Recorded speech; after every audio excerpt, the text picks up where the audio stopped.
Assalamualaikum warahmatullahi wabarakatuh. Selamat datang kembali di Berhasil Channel. Jangan lupa dukung terus channel ini dengan like, komen, dan subscribe ya. Kali ini saya akan menceritakan sebuah kisah. Sekawan Limo, Jejak yang Hilang. 5 pemuda, Juna, Bayu, Zaka, Bagas, dan Nadia memutuskan untuk mendaki Gunung Arca. Sebuah gunung yang terkenal dengan keindahannya, sekaligus cerita mistis yang sering menghantui para pendaki. Mereka sudah lama merencanakan perjalanan ini sebagai tanda perpisahan kelulusan masa sekolah di SMA. Hari itu langit begitu cerah. Perjalanan awal mereka terasa ringan. Suasana penuh canda tawa. Namun seorang penjaga pos 1 pendakian sempat merasa tenang karena mereka tidak mengambil jalan alternatif yang dikenal sebagai jalur batu hitam. Konon jalur itu sering terjadi kejadian aneh. Suasana mulai berubah saat mereka mencapai pos 3. Hutan yang tadinya hanya sunyi berubah menjadi mencekam. Pepohonan semakin lebat, cahaya matahari sulit menembus dedaunan, dan udara terasa lebih dingin. Nadia tiba-tiba berhenti melangkah. "Tunggu, kalian dengar tidak?" bisiknya sambil memandang sekeliling. Mereka semua terdiam. Dari dalam hutan terdengar suara seperti seorang tertawa pelan. Namun tidak ada siapa-siapa di sana. "Ah, itu cuma suara angin," kata Bayu mencoba menghilangkan ketegangan. Namun Nadia terlihat ragu. Ia melirik Juna yang tampak pucat. Sejak pagi, Juna sering mengeluh seperti ada yang mengawasi. Tapi ia tidak berani berbicara terlalu banyak.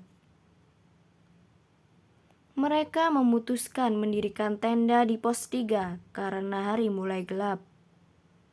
Saat malam tiba, mereka berkumpul di sekitar api unggun. Suasana hening, hanya suara api yang berderak. Namun Juna tiba-tiba memecah keheningan. "Aku gak nyaman, ada yang aneh di gunung ini," katanya dengan nada serius. Zaka menghela nafas panjang sambil berkata, "Juna, kita ini pendaki. Jangan kebanyakan mikir hal mistis. Santai saja." Namun saat Zaka berbicara, suara langkah terdengar dari luar tenda. Suara itu berat, seperti seseorang berjalan di atas dedaunan kering. Semua terdiam, saling bertukar pandang. "Siapa di luar?" seru Bagas sambil mengambil senter. Ia keluar, menyinari sekitar. Tidak ada siapa-siapa. Tapi anehnya, jejak kaki kecil terlihat di tanah, menuju ke arah hutan. "Anak kecil," gumam Zaka. Malam itu mereka tidur dengan perasaan tidak tenang. Saat pagi tiba, semuanya semakin memburuk. Ketika mereka bersiap melanjutkan pendakian, Bagas tidak ada di dalam tenda. "Bagas! Bagas!" teriak mereka, tapi tidak ada jawaban. Mereka mencari-cari di sekitar pos 3, tetapi jejak Bagas berakhir di tengah jalan setapak yang tertutup kabut tebal. Bayu menemukan sesuatu di tanah. Syal milik Bagas yang penuh lumpur. "Ini syalnya Tapi kenapa ada di sini? Nadia mulai menangis. Aku bilang dari awal, kita nggak seharusnya di sini. Namun Zaka bersikeras melanjutkan pencarian. Mereka menelusuri jalur menuju pos 4. Di tengah jalan, mereka mulai merasakan sesuatu yang aneh. Jalur pendakian terasa seperti berputar-putar. Pohon-pohon di sekitar terlihat sama, seperti tidak pernah berubah meski mereka terus berjalan. Tunggu, ujar Bayu, berhenti mendadak. Bukannya kita tadi sudah lewat pohon ini? Benar saja, di salah satu batang pohon ada tanda ukiran yang mereka buat pagi tadi untuk menandai jalan. Mereka telah berjalan dalam lingkaran. Saat hari semakin sore, suara langkah yang sama kembali terdengar. Kali ini suara itu lebih jelas, seperti seseorang berjalan di antara mereka. Juna menyorotkan senter ke segala arah, tetapi tetap tidak ada yang terlihat. Aku gak mau di sini lagi, seru Nadia histeris.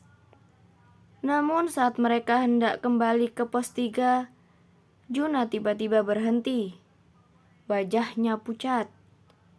Lihat itu, katanya sambil menunjuk ke depan. Di tengah kabut, berdiri sosok Bagas. Tapi ada anehnya, wajahnya tidak seperti Bagas yang mereka kenal. Kulitnya pucat kehijauan, matanya kosong, dan senyum lebar menghiasi wajahnya. Bagas, panggil Zaka mencoba mendekat. Namun Nadia menariknya mundur. Jangan, itu bukan Bagas. Sosok itu hanya berdiri di sana, lalu perlahan melangkah ke arah hutan tanpa mengucapkan sepatah kata pun. Bayu mencoba mengejarnya, tetapi Nadia menghentikannya. Kita harus turun sekarang. Ini bukan tempat kita, kata Nadia dengan tegas. 4 pemuda yang tersisa akhirnya memutuskan untuk turun gunung tanpa mencapai puncak. Saat mereka melapor ke pos pendakian, mereka meminta bantuan untuk mencari Bagas. Penjaga pos hanya menggeleng. Sudah banyak yang hilang di jalur itu. Orang-orang bilang mereka dibawa oleh penunggu. Jenazah Bagas ditemukan seminggu kemudian di dasar jurang. Anehnya, tubuhnya tidak menunjukkan tanda-tanda luka parah. Hanya wajahnya yang membeku dalam ekspresi ketakutan. Hingga kini, Gunung Arca tetap menjadi misteri. Dan jalur batu hitam menyimpan cerita yang tak pernah selesai. Terima kasih sudah menonton. Jangan lupa like, komen, dan subscribe ya.